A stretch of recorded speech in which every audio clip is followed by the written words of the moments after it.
Naglalagay muli ng ingay sa buong liga ang bagong ulat ni Evan Sideri matapos niyang ibunyag na widely expected na muling magbubukas ang usapan sa pagitan ng Sacramento Kings at Golden State Warriors tungkol kay Jonathan Kuminga habang papalapit ang trade deadline.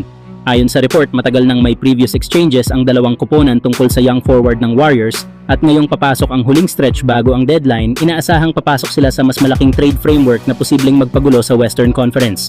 Sa potensyal na package ng Warriors, maaari nilang buuin ang deal sa kombinasyon ni Jonathan Kuminga, Moses Moody at Buddy Hield, isang mix ng young talent at shooting na pwedeng maging enticing para sa Sacramento. Samantala, kung itutuloy ng Kings ang usapan, posibleng ipadala nila sina Domantas Sabonis at Keon Ellis patungong Golden State, isang hakbang na magbibigay sa Warriors ng much-needed defensive presence, additional playmaking, at interior stability na matagal na nilang hinahanap.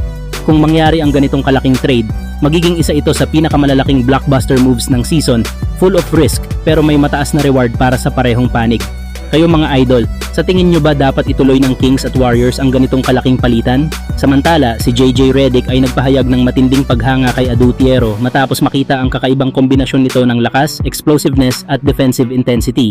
Ayon kay Redick, si Tiero ang pinakamalakas at pinaka-athletic na manlalaro sa court at hindi raw malalayo ang araw na hindi na siya kayang ilayo sa rotation dahil bawat play na ginagawa niya ay puno ng energy at impact. Nakita ni Redick kung paano gumamit si Tiero ng solidong slashing ability, rim pressure at elite defensive instincts mula sa shot contests hanggang sa weak side rotations, kaya't masasabi niyang nightmare ang athleticism ng batang ito para sa mga kalaban. Sa NBA, nagtala si Tiero ng 2 puntos sa debut game niya laban sa Milwaukee Bucks at 4 na puntos naman kontra Utah Jazz. Samantala, mas matindi ang ipinakita niya sa debut game niya sa G League kasama ang South Bay Lakers matapos magtala ng 19 na puntos, 4 na rebounds at 3 steals. Isang all-around performance na nagpapatunay kung bakit mataas ang tingin sa kanyang potensyal. Samantala, hindi daw nagtapos ang pag-angat ng laro niya. Sa second game niya sa G League, nagpakawala si Tiero ng 12 puntos, 4 na rebounds at 4 na assists. Patunay na hindi aksidente ang unang monster performance niya at mayroon siyang consistency na hinahanap ng coaching staff. Sa ngayon, nasa G League pa si Tiero, ngunit patuloy siyang nag-i-improve at unti-unting pinapakita na kaya niya makipagsabayan sa mas mataas na level.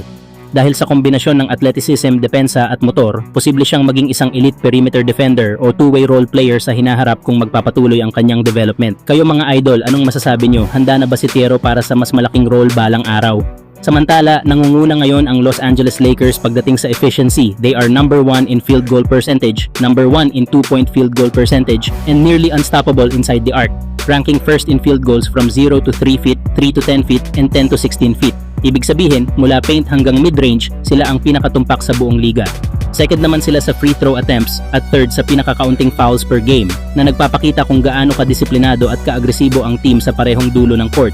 At dahil sa ganitong klase ng open shot, high percentage shots, kontroladong tempo at halos walang sayang na posisyon, nagiging napakaganda ng daloy ng laro ng Lakers. Mas madali nilang na-open ang floor, bumababa ang turnovers at mas napipilit nila ang kalabang depensa na mag-collapse sa loob na nagreresulta sa mas maraming open looks para sa shooters. Samantala, may bitbit namang malaking concern ang koponan matapos ma-injure si DeAndre Ayton na nagtamo ng knee contusion laban sa Utah Jazz. Dahil dito, posibleng maapektuhan ang interior presence ng Lakers lalo na't malaking bahagi ng kanilang paint dominance ay galing sa kanyang rim finishing at defensive rebounding. Kayo mga idol, anong masasabi nyo?